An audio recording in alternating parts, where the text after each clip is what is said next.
to the Secrets of College Planning. I'm your host, Anthony Uva, and today we're going to get some insight into the Ivy League. My guest today is Robin Harris. She's the Executive Director of the Ivy League. And welcome to the show. Thank you. Good to be here. Yeah, so usually I start my guests where they went to college. So where'd you go to school? Well, I did not go to an Ivy League school. I went to Duke University for my undergraduate and my law school degrees. Oh, okay. So let's just go back in time. In high school, when did it all start for you to think about college? Was it freshman year, senior year? How did it all begin for you? That's a great question. It's hard to remember back that far. I think back then things were so much later. It was really more civilized than I think the pressure high school students and their parents feel today. And I hope we can get back to those days, which we can talk about later. I think maybe towards the end of my junior year, I started, taking the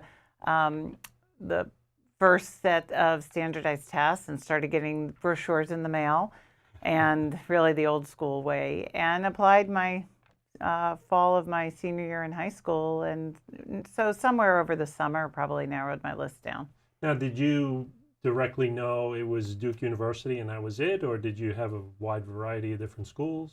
I had no idea what I wanted. I had absolutely no idea. I started out thinking I wanted a northeastern city school, as long as it wasn't in New York City, because that was too close to where I grew up in New York, to ending up in North Carolina. And it really came down to the campus visits. And when I started to visit all the campuses and just fell in love with the Duke campus and the warm weather and the climate, student climate at the university. So that brings me to when you get to college. So what happened when you got to college? Was it everything you thought of? It was a terrific experience. I learned as much outside the classroom as I did in the classroom, just from the other students. And I think that's such an important part of the college experience is, of course, you're going to learn from fabulous professors. You're going to also, though, learn from the people you're going to school with. And so who are your friends? Who are the other people in your classes? And it was such a wonderful opportunity to also be involved in extracurricular activities outside the classroom. So you graduate from Duke and then graduate from law school.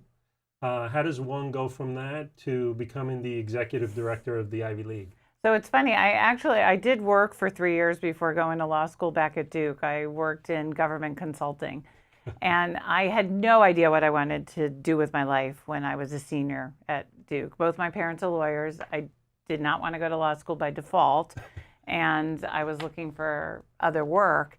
And I took one of those career placement tests, and I honestly should have saved it because it said I should be an athletic director, which was actually amusing because I was not a student athlete, and I really had no involvement in athletics other than loving sports. Wow. And so it was funny that there's something in my personality that leads me in that direction. So when I went to law school and I thought I would go work in the government, while in law school, someone said, marry your interest with your career and you'll never work a day in your life. And I thought, well, what's in my interest? I love the New York Yankees and Duke basketball. What am I going to do with that? And here I am in college sports. Wow, fantastic. And that's how you got to the executive director? Well, so in law school, I got some internships. I worked in the Duke compliance office. I worked at the ACC in their compliance office. I talked to a lot of individuals who work in college and professional sports to learn more about their jobs and see what interested me. And I found I have a true passion for college sports and the idea that student athletes are getting both an education and a terrific athletic experience, and that they're learning important life lessons. That led me to a position at the NCAA. I wrote a law review article while I was in law school on the NCAA. And I started working at the NCAA about, in December after I graduated from law school. So I worked at a law firm for several months before I got the NCAA job. And then from there became the executive director. So now I had another step in the way. So I was at the NCAA for 9 years, half of my time working on with the enforcement process, basically being a clerk to the committee that decides the cases, which was the subject of my law review article. So everything kind of fit together. And then I was the Associate Chief of Staff for Division I, where I was responsible for staffing the Board of Directors, which has presidents, the Management Council, comprised of athletic directors, faculty, other administrators, and really responsible for managing all issues that pertain to Division I in all sports. And from there, I went, when I got married and I moved, I had to find another job, and I worked for a law firm co-chairing the collegiate sports practice, where I got the business side of sports. And then the search firm came calling about the Ivy League executive director position, which really blends all of my experiences. Sure. If I could have mapped out my career path, I would have, this is where I would have ended up, but all the roads led me here. That's fantastic. So let's get into the Council of the Ivy League for Presidents. Mm-hmm. What exactly is that? What do they do?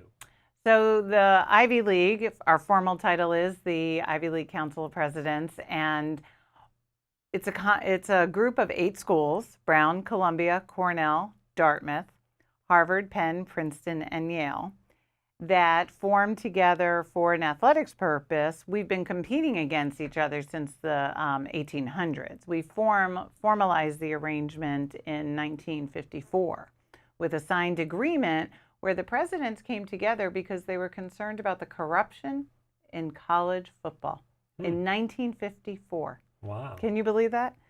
And at that time, our presidents at that time put in place some fundamental principles that, while they've evolved and modernized, remain true to our core. And so our athletic programs operate truly in balance, where our student athletes are able to have both an academic and an athletic experience, and they're treated as closely as possible to the rest of the student body, both in terms of admissions and their financial aid, certainly, and their experience while they're students. So do you handle every sport that's in the Ivy Leagues? I do. We have, as Ivy League sports, if 5 schools sponsor a sport, it's an Ivy League sport. So we have 33 Ivy League sports where we award champions.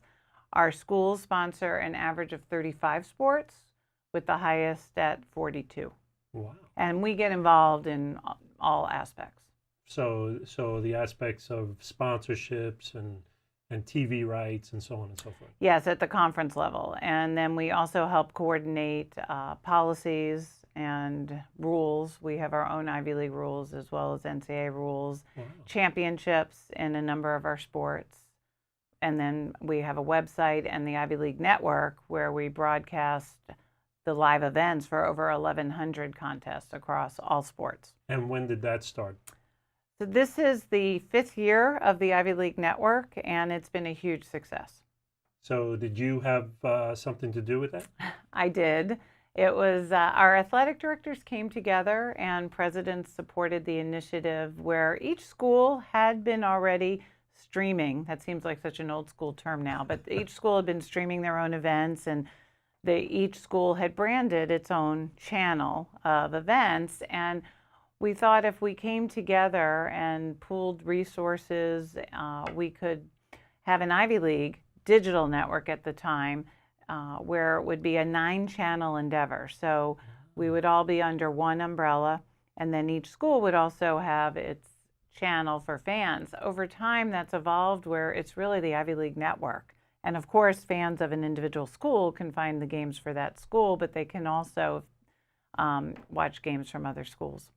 And so we were involved in the process of putting out an RFP, selecting the platform, and figuring out all the details that go involved, hiring staff. Yeah. All of our schools have had to hire staff. We hired someone to oversee the network, and it's been a resounding success. I bet. No question. And does it have every sport that the schools have on the network, or just basketball and football? It has many sports, many more than football and basketball. So if a school can figure out how to stream an event, then home events are on. So we have squash, we have fencing, we have soccer, field hockey, you name it. Almost every sport is on the network. Fantastic. Over 1,100 events. We have on-demand content with special features, and it's really been a a lot of fun. It is subscription. It's a nominal subscription amount.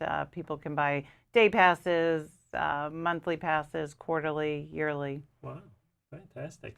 So we had a discussion before the show started about early commitment for students. What's your take on early commitment to student athletes coming to the Ivy Leagues? Yeah, I think it's a really important issue. As I alluded to, when I remember back in the dark ages when I was applying to college, almost everyone was making decisions senior year, maybe some in the junior year, but really senior year, even for athletes. And that has shifted earlier and earlier and earlier. I think in large part because of the growth in youth sports, travel teams, and the showcases, and probably technology as well, that it's easier for athletes to be recruited. It's easier for coaches to find athletes.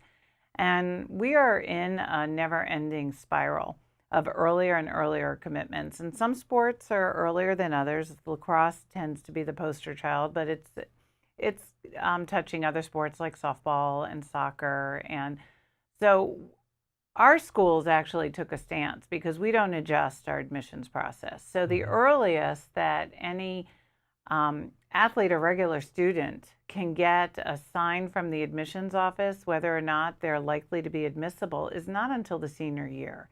And at schools outside the Ivy League, that can occur much earlier.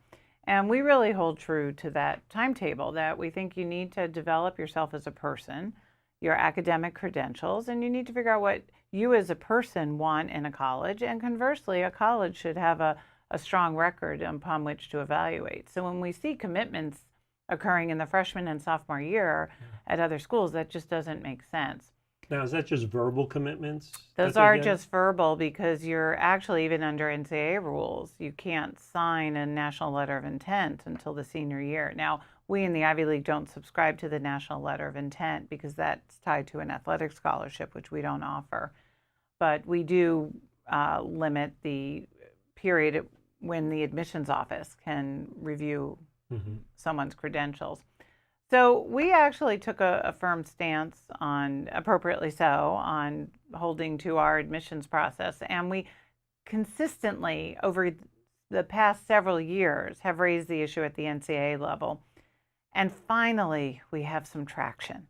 And in some respect, because of high school students and their parents going to the media and expressing concerns about this early, the pressure to commit early. So one of the best articles was in the New York Times involving soccer and the impact it has on sophomores in high school feeling like they have to commit to a college or there are not going to be any spots for them.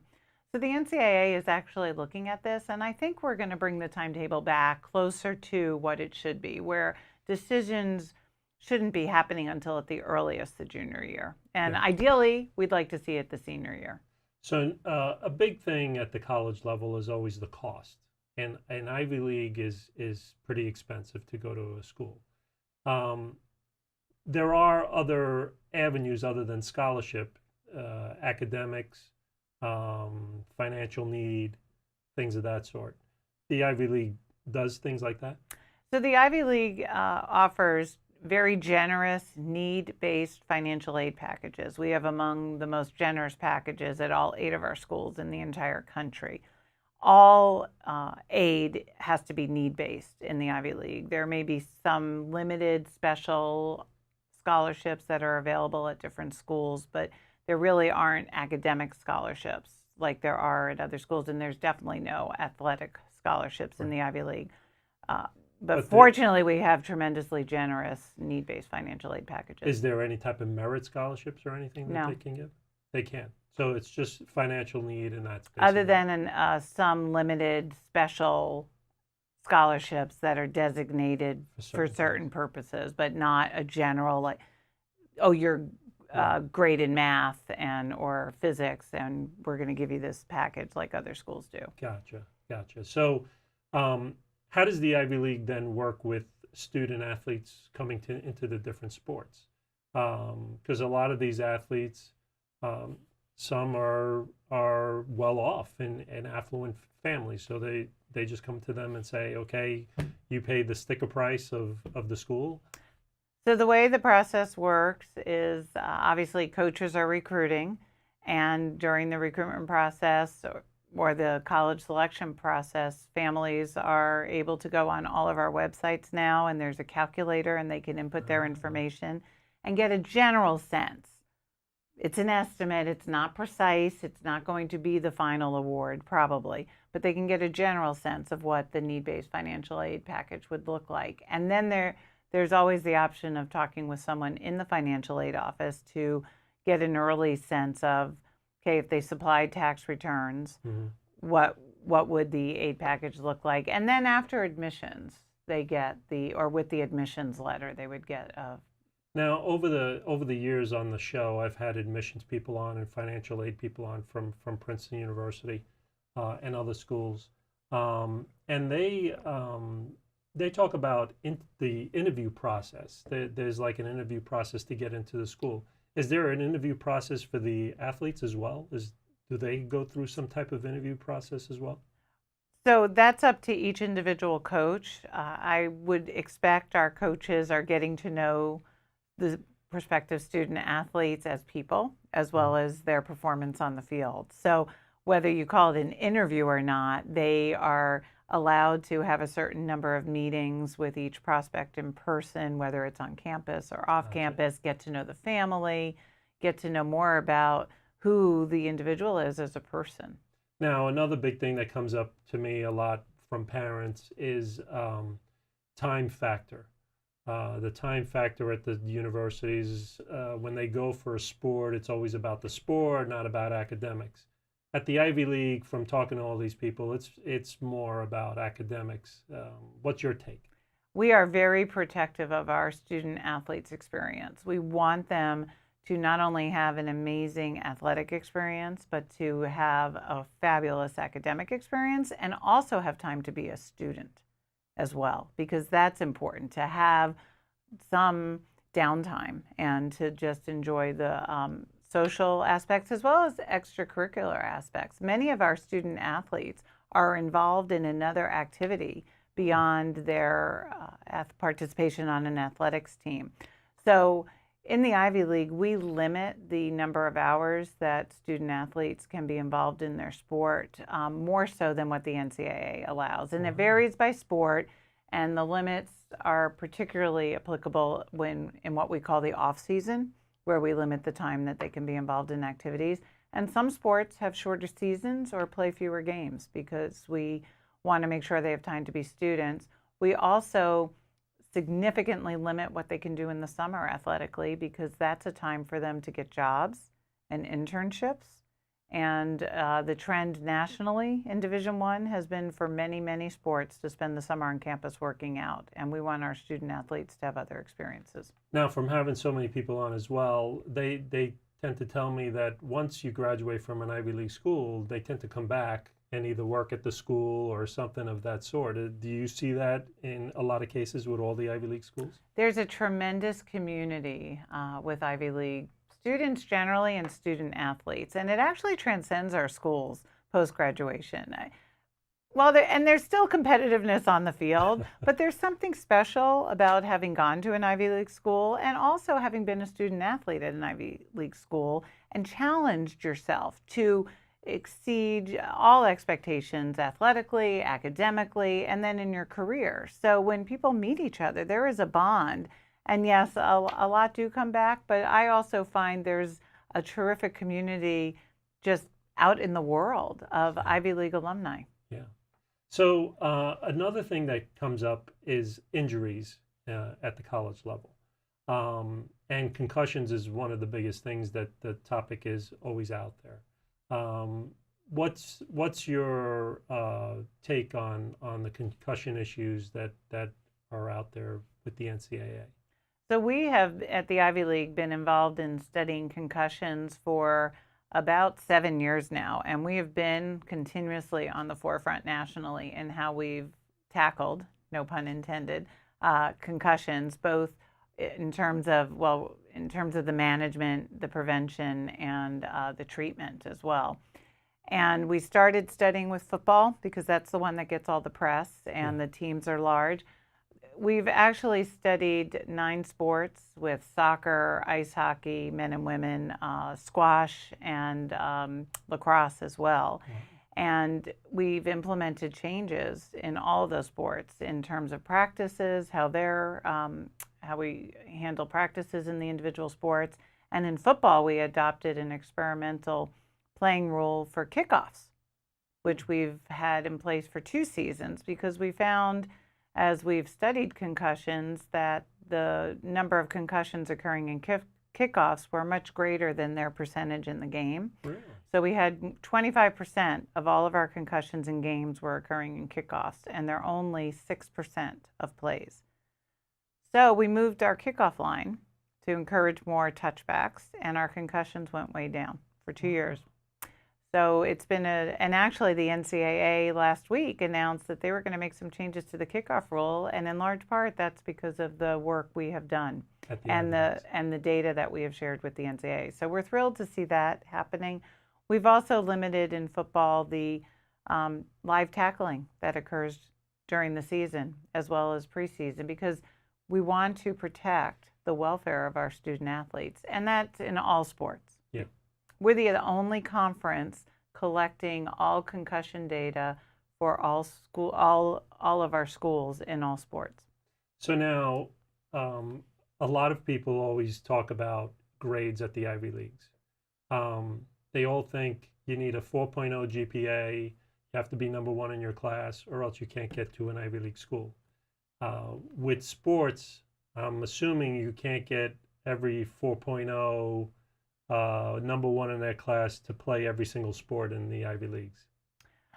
Our coaches are amazing at identifying really smart athletes who have been excellent students, who have had a well-rounded experience in high school with involvement in other activities, leadership roles, and who have challenged themselves academically by taking a rigorous course load, because that matters as well. To be a 4.0 and have taken basket weaving your whole high school career is not going to gain admission into an Ivy League school. Right. So it's the idea that the students have challenged themselves with their course selection and then, of course, done well, but perfection is not required. Yeah. And SATs, ACTs, same thing goes with that as well? All factor into the calculation, but they're not determinative. You know, the numbers matter, but at the end of the day, the way our admissions offices evaluate candidates, it's a whole person evaluation, as you know, because there are so many people who are qualified to attend an Ivy League school, and I think our admissions staffs have the hardest jobs at our campuses. I say that every year. And how many students do play at the Ivy League level with all the combined sports? We have about 8,000 student athletes across our 8 schools. Oh, so about 1,000 at each school, somewhere around there? That's the approximate, and it varies, but that's a good number to use. Wow. Yeah. And you don't know admissions-wise how many students are at the school as well?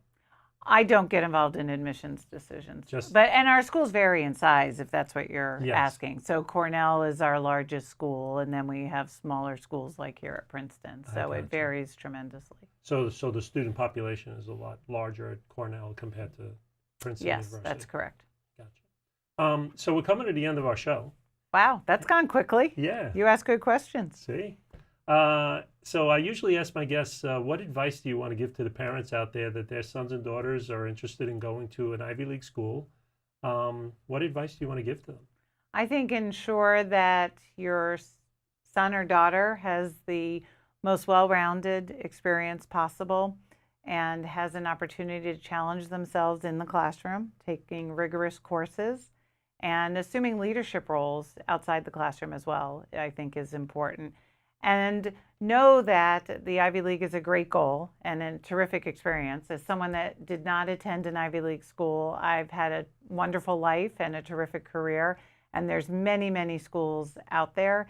And every person will find the right school for them, whether or not it's the first choice going into the process. It all works out in the end. Great. Well, thank you very much for coming on the show. I appreciate it. Thanks, Anthony. Thanks for having me. Yeah. So you've been watching The Secrets of College Planning. I'm your host, Anthony Uva. Until next time.